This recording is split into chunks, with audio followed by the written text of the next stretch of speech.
na wewe. En vérité, il n'y a point de Dieu comme toi. Na ni wewe ndio tunamtukuza tena jioni ya leo. Et c'est toi que nous glorifions encore ce soir. Kwa sababu wewe ndio wokovu wetu. Car c'est toi notre salut. Kwa sababu wokovu ambao inatokana na kwako. Car le vrai salut vient de toi. Hakuna yule ambaye anaweza kutunyang'anya hayo. Personne ne peut nous le ravir. Na ufungulivu yote ni katika mikono yako. Et toute délivrance est entre tes mains. Jioni ya leo tena tunahitaji tukuone. Ce soir, nous voulons encore te voir. Tunahitaji tena ututembelee. Nous voulons être visités par toi. Sema na mioyo yetu. Parle à nos cœurs. Gusa maisha yetu. Touche nos vies. Fungua maisha yetu. Délivre nos vies. Acha ubariki kila umoja na umoja wetu. Daigne bénir tout un chacun de nous. Kusingelikuwa yule atarudia gisi amekuja. Qu'il n'y ait personne qui rentrera tel qu'il est venu. Lakini tukuone na tuone mkono wako. Mais que nous te voyons et voyons ta main. Tunakualika Roho Mtakatifu. Nous t'invitons Saint-Esprit. Acha tena utujaze. Daigne encore nous remplir. Acha mafuta yako iwe juu ya vichwa vyetu. Permets que ton onction soit sur nos têtes. Acha Yahweh Roho wako avume. Que ton esprit se meut akutukuze Kristo et qu'il glorifie Christ. Na kutukuze wewe Baba mbinguni. Te glorifie toi Père céleste. Tunanyamazisha roho zote za kigeni. Nous anéantissons tout esprit étranger. Roho zote zinakuja kupingana na Roho Mtakatifu. Tous les esprits qui s'opposent au Saint-Esprit. Ambao inakuja kusimama kwa ajili ya kupinga makusudi yako jioni ya siku. Ceux-là qui veulent se rebeller et se liguer contre ta volonté. Kuiba neno lako katika maisha yetu. Et enlever ta parole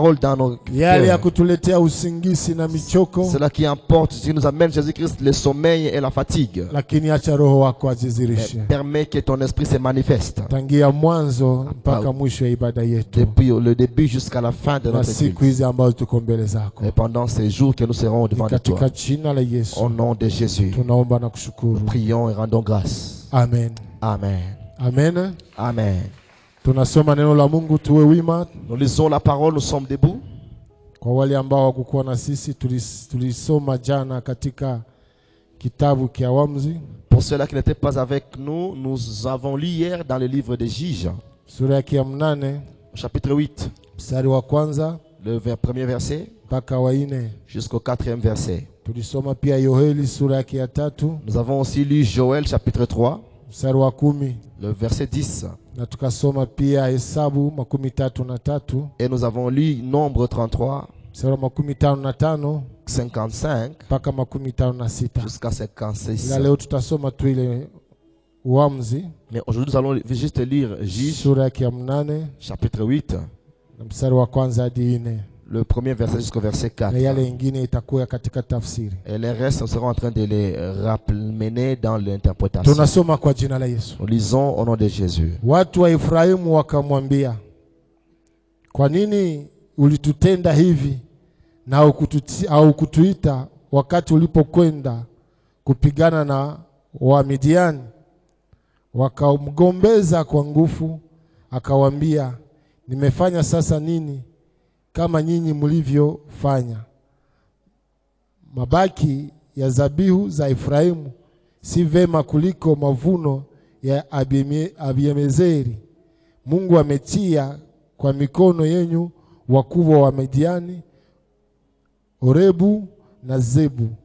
Na nimeweza kufanya nini kuliko nyinyi? Basi hasira yao ikapunguka juu yake wakati aliposema maneno haya. Mstari wa 4 nasema, Gideoni akafika Yordani, akavuka ngambo, yeye na watu 300 waliokuwa pamoja naye. Wamechoka, lakini hata hivi wangali wakifuata. Amen. Amen. Tushangilie neno la Bwana. Nous acclamons la parole du Seigneur. Tunaweza kuketi. Nous allons nous rasseoir. Kama vile tulisema jana, comme nous l'avons dit hier, kuna neno ambalo Mungu ametia ndani ya moyo wetu. Il y a une parole que Dieu a mis dans mon cœur ili tupate kuligawanya pamoja, pour la partager ensemble. Kwa wakati wote tutakuwa pamoja hapa kwa hii wiki. Tout le temps que nous allons passer ensemble cette semaine. Na kichwa ya neno letu ni kusema, et le terme de notre parole est que, katika Kifaransa inasema fatigué mais poursuivant toujours. Dans Kiswahili inasema wamechoka ila wakiwa wanaendelea songa mbele. Amen. Amen. Bwana sifiwe sana. Amen. Inawezekana nao umeonekana kama umechoka. Peut-être que toi aussi tu es fatigué. kwa sababu mambo mbalimbali ambayo inakukabidhi maisha yako. À cause de différentes choses qui tourmentent ta vie. Lakini pamoja na michoko saa zingine umekata tumaini. Mais avec la fatigue, peut-être que toi tu as perdu courage. Na umekatala kupiga hatua ya kuendelea mbele. Et tu as refusé de faire un autre pas en avant. Haiko ya kushanga. Et ce n'est pas quelque chose d'étonnant. Kwa sababu mashujaa kuliko wewe. Même les héros plus que toi. Mashujaa kuliko sisi. Les vaillants plus que nous. Mashujaa babu zetu katika Biblia. Les vaillants, nos ancêtres dans la Bible. Kuna wale ambayo michoko imewafikia. Il y a de ceux-là qui ont été atteints par la fatigue. Na mpaka kuamua kwamba wakufe wasingeliishi tena. Et ont décidé de mourir au lieu de vivre. Lakini Mungu ambaye tunayemtumikia. Mais le Dieu que nous servons, Mungu ambaye ametuita, le Dieu qui nous a appelés, anatujua. Nous connaît. Anajua kushindwa kwetu. Il connaît nos échecs. Anajua kuchoka kwetu. Il connaît nos faiblesses. Na yeye ndio ana mawazo mazuri juu ya maisha yetu. Et il a un bon plan pour nos vies. Na yeye ndio ana mpango mwema juu ya maisha yetu. Il a un bon projet pour notre vie. Haijalishi kuchoka kwetu. Peu importe notre fatigue. Yeye ambaye ametuita anajua kwenye tunatoka. Celui qui nous a appelés, c'est d'où nous venons. Na kwenye tunaenda. Et où nous allons. Na yeye atatufikisha pale pale ametaka tupate kufika. Et il nous fera arriver là où il veut que nous arrivions.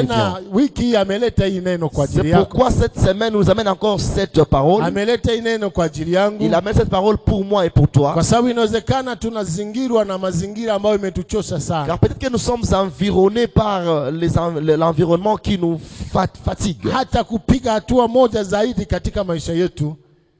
Hata inaonekana hata kupiga hatua moja zaidi, même faire un pas de plus dans nos vies, inaonekana kama inakuwa vigumu, devient difficile. Lakini kwa neno ambayo inakujia tena jioni, mais par la parole qui vient auprès de toi ce jour, neno ambayo Mungu ametutumia, la parole que Dieu nous envoie, na kuhakikishia kwamba Mungu atakuinua tena. Je te confirme que Dieu va te relever hata encore. Kuacha pale chini Il ne va pas te laisser là où tu es tombé, mahali umechokea, là où tu es fatigué. Na ukifikiria kama ndio mwisho et yako, tu penses que c'est ça ta limite. Na saa zingine wengine wanakuona wanasema hautajitosha pale. Peut-être les autres te voient et te disent que tu ne vas plus t'en sortir.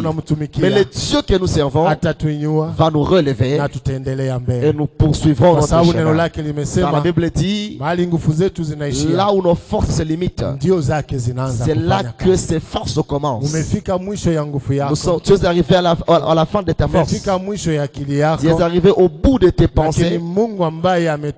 Mais le Dieu qui nous a appelés, le Dieu qui nous a établis, le Dieu qui t'a donné la mission, le Dieu qui m'a confié la mission, le Dieu qui connaît notre destinée, il doit nous faire arriver dans ses promesses pour que nous puissions entrer et les vivions et que les nations reconnaissent que celui qui nous a appelés est fidèle. Amen, amen. Amen. Umechoka. Nous sommes fatigués. Lakini lazima uelewe kwamba hautabakilia katika ile kuchoka yako. Mais tu dois comprendre que tu ne vas pas rester au niveau de tes faiblesses. Upige hatua. Tu dois faire un autre pas. Peke yako hautaweza. Et seul tu ne peux pas y arriver. Yesu anasema katika Yohane sura ya 14. La Bible, Jésus dit dans Jean 14. Samani 15. Jean 15. Anasema kwamba peke yetu hatuwezi kitu. Il dit que de nous-mêmes nous ne pouvons rien. Anasema yeye ni mzabibu wa kweli. Il dit qu'il est le cep, le vrai cep. Na sisi tuko matawi ndani. Et nous sommes ses sarments. Na hatuwezi kutoa matunda. Et nous ne pouvons produire de fruits kama tawi haliko ndani ya muti, ndio ile mzabibu wa kweli. Si le sarment n'est pas dans le cep, c'est ça le vrai cep. Mkulima mwenye shamba mwenyewe. Et le père est le vigneron ou le laboureur. Hakuna yule ambaye anaweza kutoa tunda lolote kama haiko ndani ya muti ile tawi. Personne ne peut produire de fruits s'il n'est pas sur le vrai cep. C'est pourquoi il dit que de vous-même vous ne pouvez rien. Si vous êtes en moi et que ma parole est en vous, tout ce que vous demanderez, vous le recevrez dans vos vies. Amen, amen. Amen.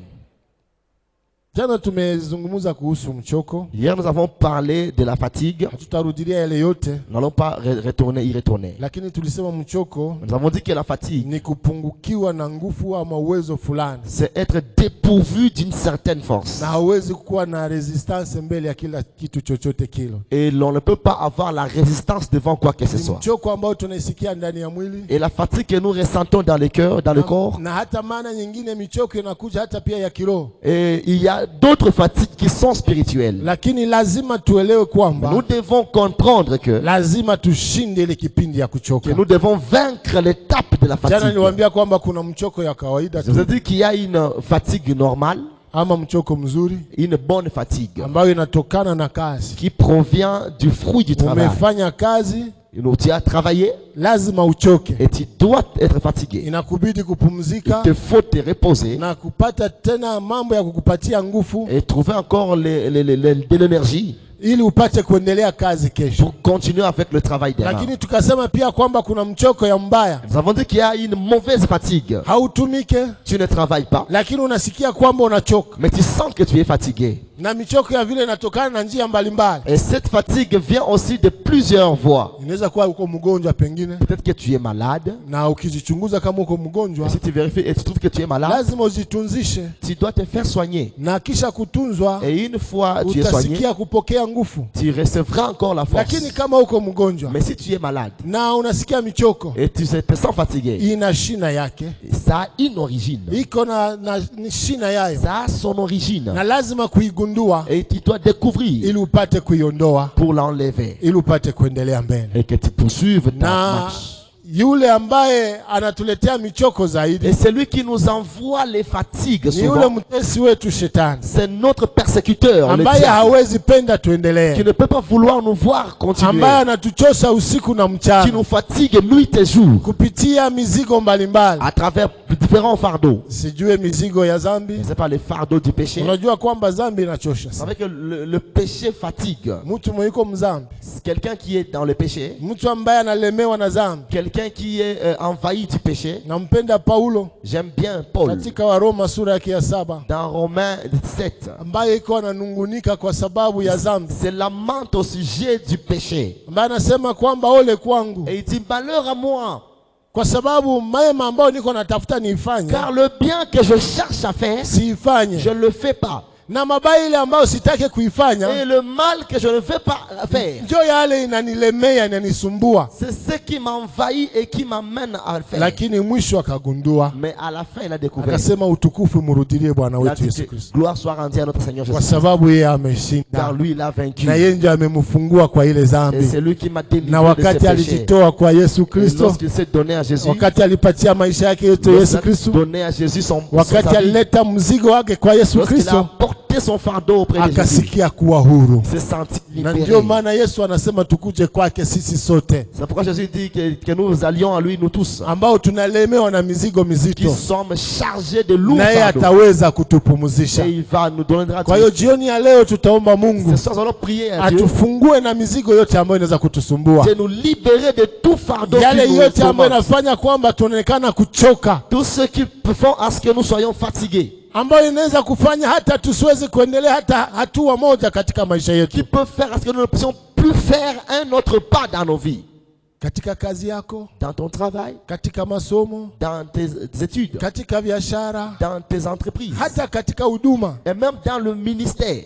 Unajua watu hata katika huduma, hata katika wokovu, même dans le salut, shetani anakuletea michoko ya ajabu. Le diable t'amène de fatigue. Hata kufungua kinywa kwa ajili ya kuomba, même ouvrir la bouche pour prier, hauwezi kuomba. Tu deviens incapable. Kwa sababu umelemewa. Parce que tu es chargé. Lakini usiogope, Mungu anakujua. Mais n'aie pas peur, Dieu Mungu anakuona gisi ulivyo. Dieu te voit tel que tu es. Katika ile kushindwa kwako anakujua. Et dans ta faiblesse, il te connaît. Na ndio maana Paulo anasema, c'est pourquoi Paul dit, mara hata sisi hatujue kuomba. Nous ne connaissons même pas prier. Lakini Roho Mtakatifu ndiye mwombezi wetu mkubwa. L'Esprit de Dieu, le Saint-Esprit est notre grand intercesseur. Anatuombea zaidi ya wazo yetu. Il prie au-delà de nos pensées. Anatuombea zaidi ya nguvu zetu. Il intercède au-delà de nos forces.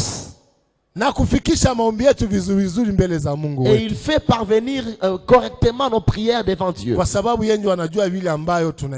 Car c'est lui qui connaît nos intentions. Il connaît ce qu'il nous faut. Et quand il intercède pour nous, Père là où il est, il nous amène sa force pour que nous soyons vainqueurs dans nos vies. Amen, amen. Amen. Nous avons lu l'histoire de Gédéon comme nous avons débuté hier. Et nous devons comprendre que ce Gédéon a été appelé par Dieu comme toi et moi sommes appelés à servir Dieu, à être appelés enfants de Dieu. Na Mungu anataka aone utukufu wake ndani ya maisha yetu. Et Dieu veut contempler sa gloire dans nos vies. Anataka aone ushindi wake ikiwa pamoja nasi. Il veut contempler sa victoire nous accompagner. Kwa sababu Mungu hakutuita ili apate kutuangamiza. Car Dieu ne nous a pas appelés pour nous exterminer. Shetani ndio anatudanganya. C'est le diable qui nous ment. Ndio anatudanganyaka kutuonesha kwamba ule Mungu amewadanganya. Nous a toujours menti, nous faisons voir que Dieu nous a menti. Tangia katika bustani ya Eden. Depuis le jardin d'Eden. Mungu anaonesha mwanadamu njia ambayo anapaswa kupitia. Dieu montre à l'homme la voie qu'il doit suivre. Lakini shetani anakia kumuonesha kwamba vile venye Mungu amekuambia ni bongo. Mais le diable vient lui prouver que ce que Dieu t'a dit là c'est du mensonge. Na wakati Adamu na Eva walimtega masikio. Et lorsque Adam et Ève l'ont prêté oreille, la destruction est en train de et cette destruction continue à détruire la terre. Mais vous devez comprendre que si le péché est entré par le canal d'un homme, comprenez aussi que le salut est entré par un seul homme. Et qui est cet homme, c'est Jésus-Christ. Si nous nous donnons à lui, si nous lui confions notre espoir, si nous attendons notre salut auprès de lui, en vérité nous verrons sa main.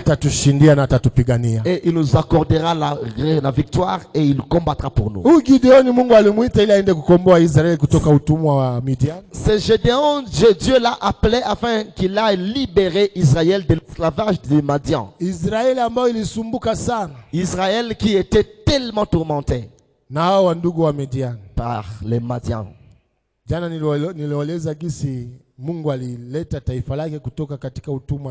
Hier, je vous ai montré comment est-ce que Dieu a libéré son peuple de l'esclavage de l'Égypte à travers la main de Moïse.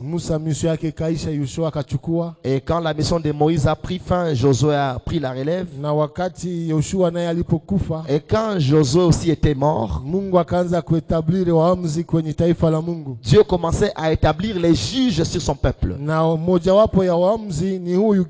Et l'un parmi eux, c'est celui-ci, Gédéon. Il y avait des bons et les mauvais. Mais devant Gédéon, il y a de ceux-là qui se sont méconduits devant Dieu et diriger le peuple de Dieu dans la rébellion. Et Dieu a permis qu'ils soient sous l'esclavage des Madian. C'est pourquoi vous devez faire attention. Mieux vaut tomber dans les mains de Dieu que de tomber dans les mains des adversaires. Car notre Dieu, il est bien plein d'amour et de compassion. Il frappe, il blesse et il pense. Mais l'ennemi, le diable, chez lui il n'y a pas de pitié. Chez le diable, il n'y a pas de pitié. Parmi nous, il peut y avoir ceux-là qui le servent avec force. Il y a ceux-là qui ont servi le diable avec force. Et ils ont reçu la grâce d'être sauvés. Chez le diable, si seulement tu brises une seule loi, fini pour toi. Mais combien de fois nous offensons notre Dieu et nous venons pleurer au-devant de lui. Et dans sa compassion, il nous reprend. Et aujourd'hui encore, il va encore te reprendre. Aujourd'hui, il va encore te visiter. Peut-être que les fatigues que tu as, c'est parce que tu t'es rebellé. Tu as offensé la voix de Dieu. Peut-être que tu es allé loin de la volonté de Dieu. Et quand tu es allé loin de lui, il t'a aussi abandonné. Les enfants d'Israël sont allés loin de Dieu. Et Dieu les a abandonnés entre les mains de leurs ennemis. Et l'un de ces persécuteurs, de leurs persécuteurs, il y avait aussi le Madian. Et les Madianites les ont tellement tourmentés. Ils ont persécuté vraiment à haut niveau. Ils ont sémé mais ils ne moissonnaient pas. Tu vas bâtir une maison dans laquelle tu ne vas pas passer nuit. Tu vas élever mais tu ne vas pas manger le fruit de ton élevage. Parce que quand le temps de consommation veut arriver, eux viennent le prendre et ils te laissent main bredouille. C'est pourquoi hier nous avons dit que la signification de Madian veut dire ça signifiait la rébellion ou l'opposition. Les gens qui s'opposent, qui s'opposent à la volonté de Dieu dans nos vies. Alors, ces mêmes ennemis, ces Madians, existent encore jusqu'à présent. Dans l'esprit, dans ta vie, ils existent. Et même dans ta vie courante, ils sont là. Tu as des opposants qui s'opposent à toi sans raison. David se demande pourquoi ces gens me haïssent. Ils m'haïssent pour rien. Tu peux te retrouver, il y a des gens qui je te dis, cette opposition vient d'où? Ça vient d'où? L'opposition naît comme ça d'emblée. Tu fais tout pour être en paix avec eux, mais c'est impossible. Et hier, je vous ai dit que l'esprit qui caractérisait les Madians, c'était l'esprit de la répétition. Que l'homme puisse soit en train de répéter une chose chaque fois. Israël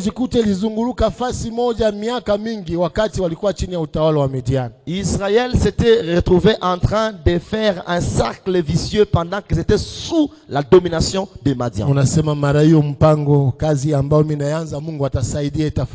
vous dit cette fois-ci, le travail que je vais entreprendre, Dieu va aider et ça va donner du fruit. Tu vas moissonner, tu vas s'aimer.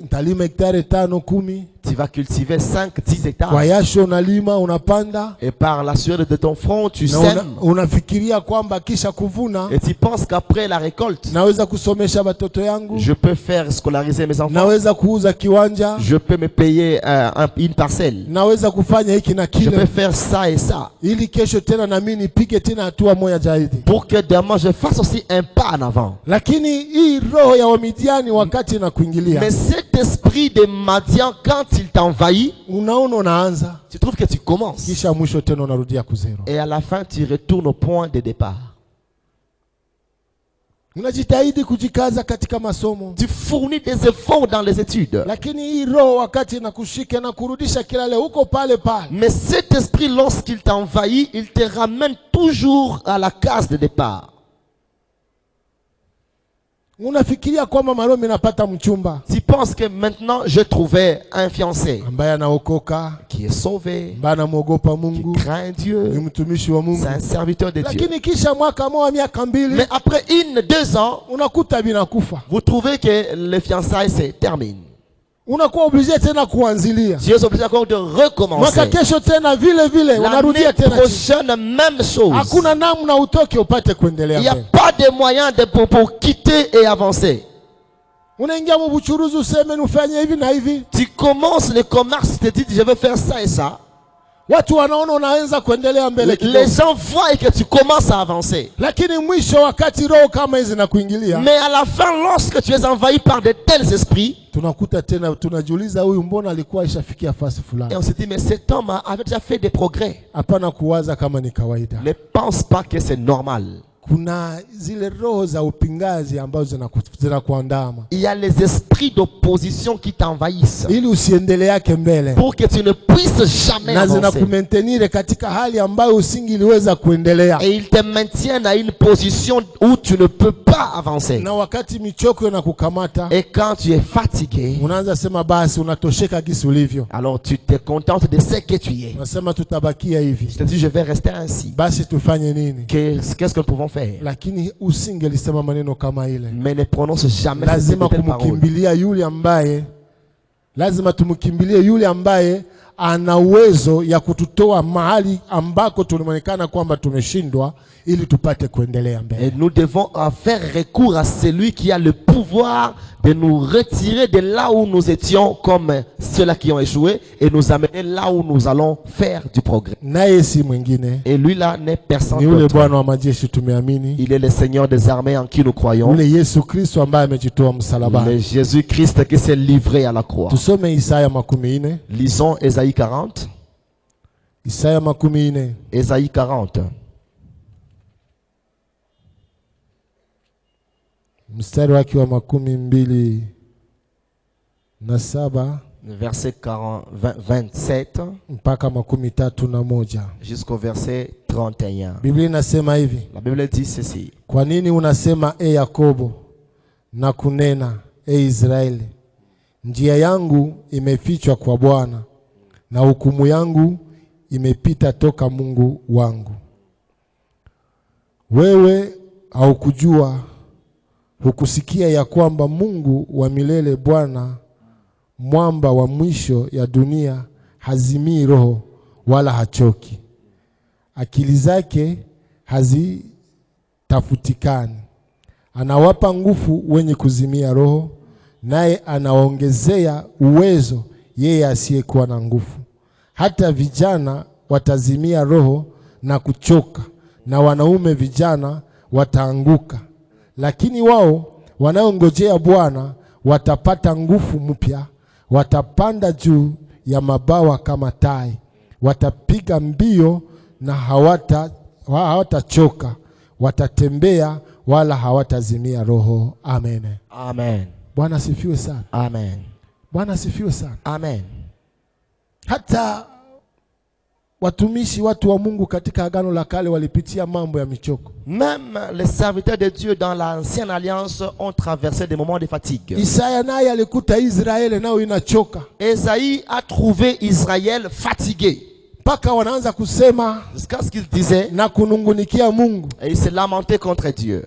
Kujiuliza Mungu wa Israeli iko wapi? Se disait où est le Dieu d'Israël? Na kusema kwamba pengine Mungu hawajue na njia zao hazijulikane mbele za Mungu. Et dire peut-être que Dieu ne les connaît même pas et même leur destin n'est pas devant leur Dieu. Ndio maana anasema unasema kwa nini unasema Yakobo na kunena Israeli? C'est pourquoi il dit pourquoi dis-tu Jacob et déclarer toi Israël? Njia yangu imefichwa mbele ya Bwana. Ma voix est cachée devant mon Dieu. Na hukumu yangu imepita toka Mungu wangu. Et mon sort est passé inaperçu devant mon Dieu. Mara wana wa Israeli walianza kunungunika. Souvent les enfants d'Israël murmuraient. Kwa sababu ya michoko, kwa sababu ya shida nyingi na tatizo kuwapita. À cause des fatigues et beaucoup de difficultés et problèmes. Mais la parole de Dieu est venue à l'homme de Dieu Isaïe et lui dit, va leur dire pourquoi ils disent cela.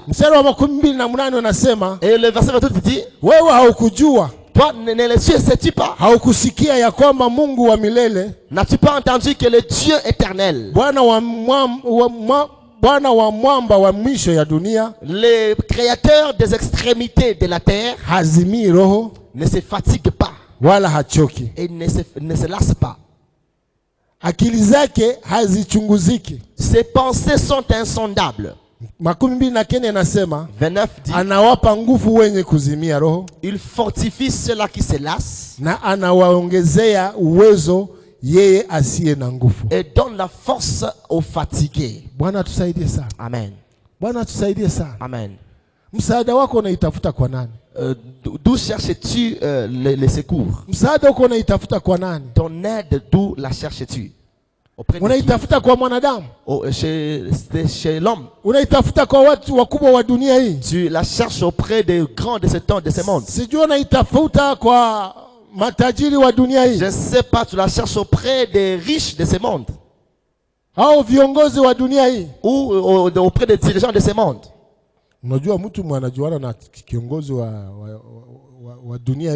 Vous savez, si quelqu'un a des connaissances avec un dirigeant du monde, tous ici, si tu es connu par le président de la République, c'est ton ami, il t'appelle tout le temps. Tu marcheras tête haute parce que personne ne va te toucher. N'est-ce pas que c'est ça? Mais sache que lui aussi c'est un homme. Il y a des temps où il ne saura pas t'apporter le salut. C'est pourquoi on dit que notre Seigneur, le créateur des cieux et de la terre, lui il ne se fatigue pas, lui il ne se lasse jamais. Et ceux-là qui se confient en lui, il les fortifie. Il augmente la force aux faibles. Isaïe dit que même les jeunes gens peuvent se lasser.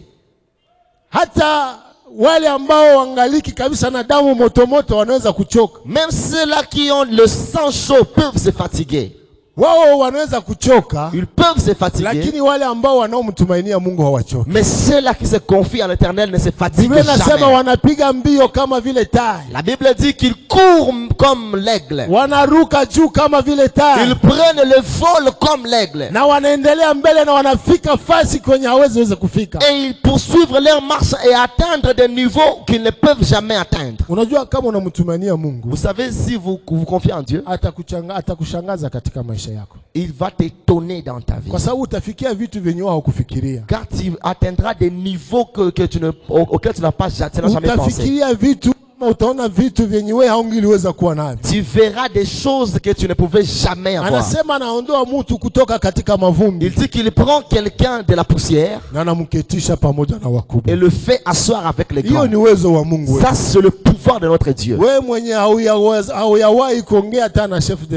Toi qui n'as jamais été en dialogue avec le chef de quartier. Toi qui ne peux jamais t'approcher d'un enseignant de ton quartier parce que tu n'as pas étudié. Mais un jour Dieu peut te faire asseoir avec le grand de ces mondes. Et je te pose de la même manière comment je suis arrivé là-bas. Et ne pas seulement te faire asseoir avec eux. Il peut amener ceux-là que tu penses être de grands de ce monde. Venir chercher de l'aide auprès de toi. Venir chercher de l'aide auprès de toi. Ça c'est le pouvoir de Dieu. C'est juste à son pouvoir. Nous devons lui faire confiance. Et il nous donnera de la victoire. Il y a une deuxième sorte d'ennemi avec qui Gédéon a combattu. C'était les Amalécites. Les Amalécites. Bwana tusaidie sana. Amen. hao wote wa Midiani, wa Amaleki, les Madianites, les Amalécites, ni mataifa ambayo Mungu alifukuza mbele ya Israeli. Sont des nations que l'Éternel a chassées devant Israël. Ili Mungu apate kuwapatia taifa ya Israeli. Afin que Dieu puisse donner au peuple d'Israël la terre promise. Unajua wakati mimi nakuwa nafikiria mambo hii ya Israeli, vous savez quand moi je pense à l'histoire d'Israël, nakuwa naona kwamba Mungu ni mkubwa. Je trouve que Dieu est grand. Na ni wa ajabu. Et est merveilleux. Anachagua Ibrahimu. Il a choisi Abraham. Sasa mimi nakuita kutoka jamaa yako. Il dit je t'appelle, sors de ta famille. Na utoke katika ukoo wako. Que tu sortes de ta patrie. Utoke katika nchi yako. Et que tu sortes de ton pays. Wewe nitakubeba, nitakuonesha. Et va, je te montrerai. Na nitakupatia nchi kubwa nzuri. Je te donnerai un grand pays et beau pays. Ambayo utatawala na utamiliki. Dans lequel tu régneras, tu domineras. Na kupitia Ibrahimu tunaelewa gisi aliendelea na kuzaa Isaka. Et à travers Abraham, nous voyons comment est-ce qu'il a engendré Isaac. Akazaa Yakobo pamoja na Yosua, Jacob et Esaü. Na gisi Yakobo aligeuka Israel. Et comme Jacob est devenu Israël. Na gisi walienda utumwa katika nchi ya Misri. Et comme ils sont allés en esclavage en Égypte. Habari ya Yusufu tunaijua kule. L'histoire de Joseph, nous le connaissons là-bas. Walifanya miaka 400. Ils ont fait 400 ans. Na kisha kutoka pale. Et après là-bas, Mungu anamuita Musa. Dieu appelle Moïse. Wende sasa utoe ile taifa kubwa. Va maintenant faire sortir cette nation. Niibebe katika nchi ya ahadi. Et que je l'amène dans la terre promise. Na ile nchi ya ahadi ni Israel. Et cette terre promise c'est Israël. Haikuwa sema hamuna watu.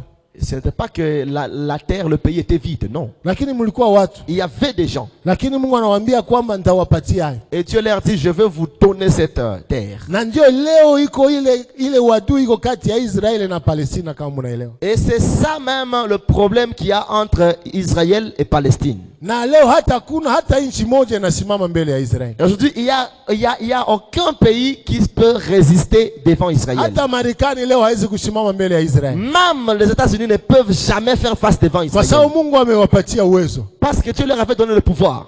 Kila taifa ambayo inaichokoza Israeli, toute nation qui se ligue contre Israël, Mungu alimwambia mahali macho yako yanaishia na njoo kwenye nchi yako inaishia. Dieu lui avait dit là où ta vision se limite, c'est là que se limite aussi ton pays. Bwana tusaidie sana. Amen. Na wakati waliingia sasa katika nchi ya ahadi. Et quand ils étaient entrés dans la terre promise, ndio pale kwa tulisoma katika Hesabu jana pale 33. C'est là que nous avons lu dans Nombre 33. Mungu akawaambia wana wa Israeli. Dieu dit aux enfants d'Israël, mfanye angalisho. Faites attention. Wakati mtaingia katika ile nchi, quand vous entrerez dans ces pays, mfukuze zile taifa. Chassez toutes ces nations. Mfukuze ile mataifa. Chassez toutes ces nations. Na kama hamuzifukuze, et si vous ne les chassez pas, mwelewe kama itabakia mtego kwenyu. Comprenez que elles deviendront un piège pour vous. Itakuwa kama vile miba katika miguu yenu. Elles seront comme des épines dans vos pieds. Na kesho itageuka itakuwa shida. Et demain elles deviendront un problème. Ndio maana uelewe kwamba, c'est pourquoi vous devez comprendre que wakati Mungu atakufunulia kwamba kuna roho fulani ambayo inakulemea, quand Dieu te révélera qu'il y a un esprit qui t'acharne, ambayo inakufunga, un esprit qui te bloque, kama vile tumesema hii roho ya Madiani, comme nous avons dit l'esprit de Madian. Ukielewa kwamba kuna roho ya upinzani katika maisha yako, si tu comprends qu'il y a un esprit d'opposition dans ta vie, unaelewa kama kuna watu ambao wanainua upinzani ndani ya maisha yako, tu comprends qu'il y a des gens qui s'opposent à ta vie, pigana nao mpaka mwisho. Combat-les jusqu'à la fin. Watoe katika maisha yako. Enlève-les de ta vie. Ukiwaacha, si tu les laisses, Mungu anasema watakuwa mwiba kesho. Dieu dit qu'ils deviendront des épines demain. Bwana tusaidie sana. Amen. Bwana tusaidie sana. Amen. Kuna tukijaliwa neema kesho tutagusia pale, kuna mfalme mmoja ambayo Gideon alipigana nao. Si nous trouvons grâce, demain nous allons en parler. Kuna mfalme ambayo alipigana nao katika ya mataifa ambayo walikuwa wanampinga. Il y a un roi qui avec qui Gédéon a combattu. Na wakamuteka mateka katika vita. Et on l'avait pris en otage dans la guerre. Na wakati walimkamata mateka wakamuleta mbele ya Gideon. Et pendant qu'on l'avait pris en otage, on l'avait amené devant Gédéon. Gédéon dit à son enfant, à son fils, kamata upanga wako, prends ton épée, uo mfalme, tue ce roi. Kijana akaogopa. Et le jeune avait peur. Akatetemeka mikono. Il tremblait. Hakuweza kuua ule mfalme. Il était incapable de le tuer. Gideon yeye mwenyewe akamuua. Gédéon lui-même le tua.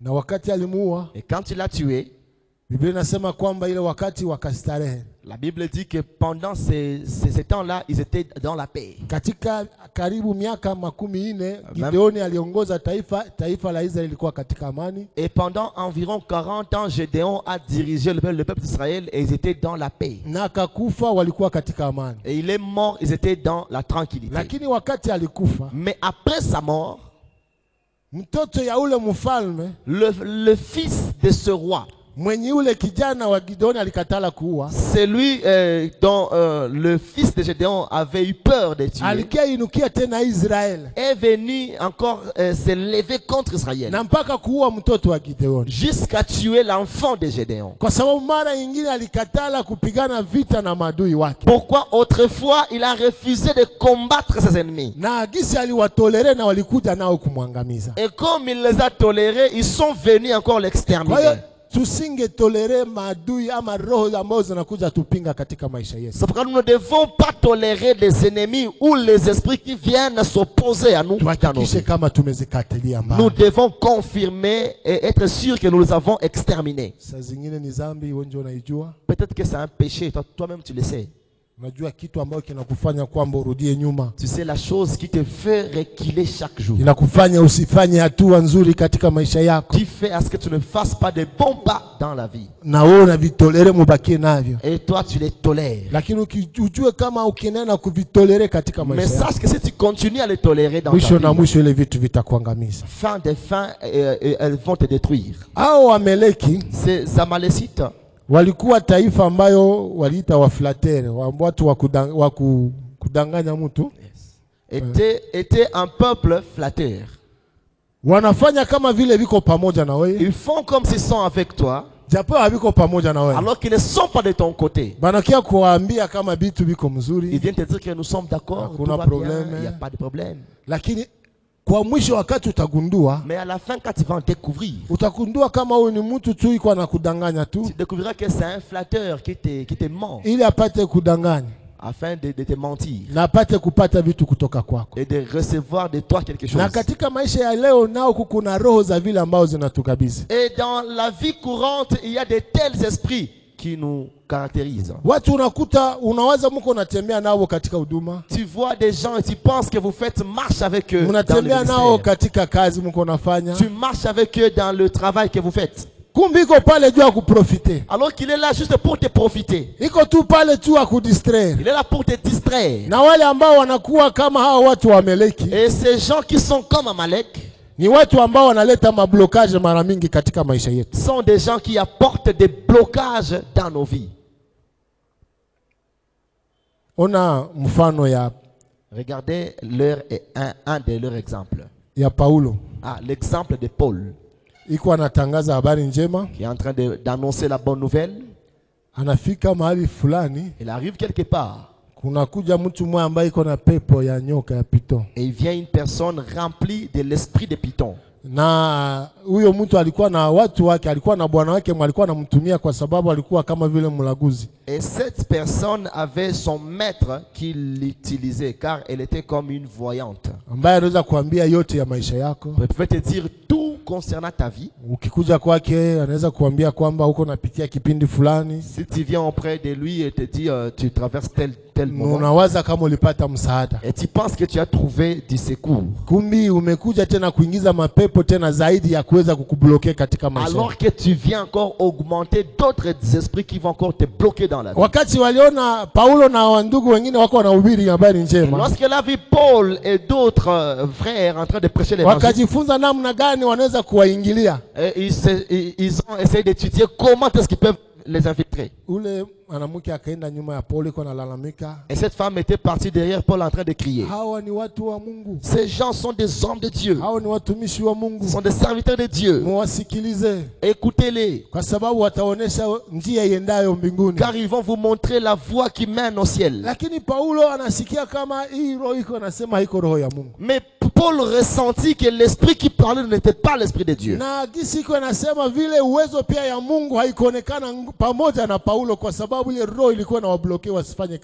Et quand elle continuait à parler, la force de Dieu était en train de quitter Paul.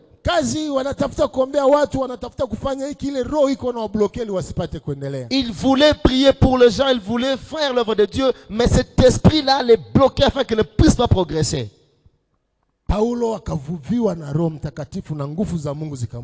Paul était inspiré par l'esprit de Dieu et la force de Dieu lui était encore entrée. Si vous lisez Actes 16, vous allez comprendre. La Bible dit que cet esprit fatiguait Paul.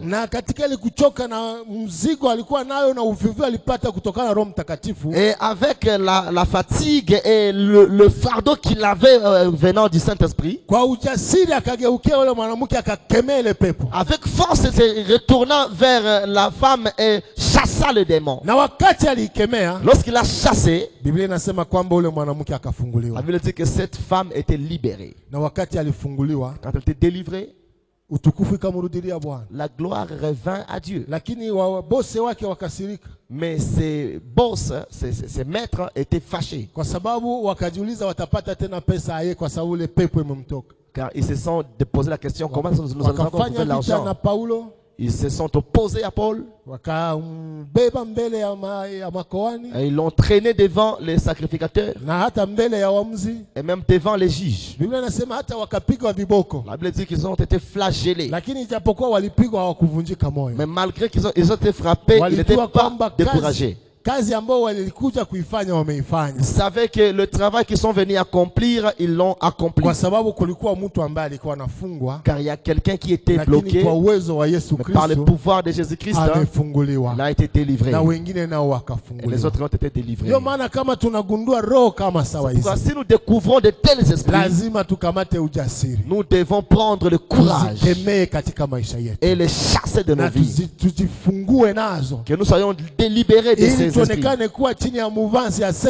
Pour que nous soyons sous la mouvance du Saint-Esprit dans nos vies, afin que les blocages tombent dans nos vies. Se demande pourquoi, je ne sais pas pourquoi les choses n'avancent pas. Si tu touches, si je touche ça, ça n'avance pas. Si je fais ceci, ça ne prospère pas. Je fournis beaucoup d'efforts pour avancer, mais ça ne tient pas. J'ai étudié à la manière dont je n'ai jamais fait, mais je n'ai pas réussi. Sache qu'il y a quelque part où ta vie est bloquée. Il y a les esprits d'Amalek qui sont derrière toi. Si tu les regardes, tu trouves qu'ils sont en train de te flatter, tu penses que c'est ça. Mais si tu découvres qu'ils sont dans ta vie, libère-toi de ces gens. Et Dieu viendra vers toi. Il va t'aider. Il te donnera la victoire dans la vie. Que Dieu nous aide. Que Dieu nous aide. Josué aussi a traversé de telles périodes. Ils ont traversé Jéricho, à entrer dans la terre promise. Dieu leur avait accordé la victoire.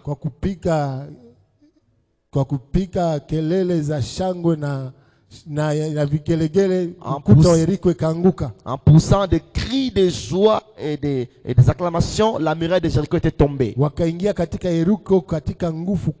Et ils sont entrés à Jéricho avec force.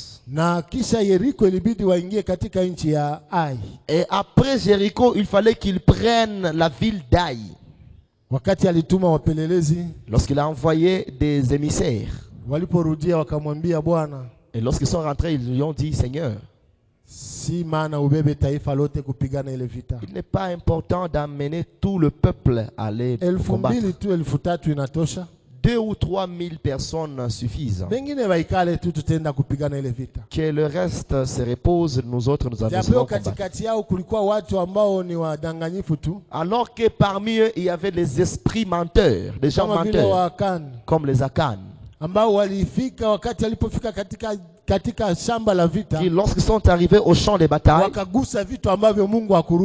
ils ont touché les choses vouées par interdit. Lorsqu'ils ont touché ces choses, Dieu les avait lâchés. Et ils ont fui devant leurs ennemis. Faites attention aux flatteurs dans nos vies. Vous allez les découvrir. Peuple de Dieu, vous allez les découvrir. Les gens qui font semblant lorsque vous êtes ensemble. Vous programmez, vous planifiez comme si vous étiez un seul homme.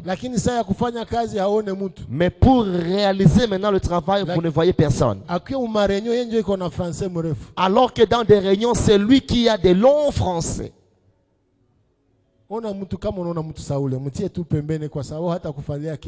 Quand vous découvrez quelqu'un de pareil, mettez-le de côté quand il fera rien. Il détruira juste l'œuvre et vous n'allez pas pour continuer. Dans tes études, tu vas voir quelqu'un qui te dit non. En tout cas, En tout cas, cette TP ou cette interrogation vient, on va étudier ensemble. Vous vous planifiez d'étudier, il se dit je vais aussi me joindre à vous. Mais quand vous allez maintenant étudier, lui il vous met dans des distractions. Il vous met dans des distractions. Et quand il sort de là fatigué, lui, il a déjà étudié. Demain tu le vois réussir. Quand tu vois quelqu'un de pareil, enlève-le. C'est pourquoi tu dois découvrir tous ces esprits qui te bloquent dans ta vie. Ces esprits qui viennent s'opposer à toi. Et toi, aie confiance en Dieu.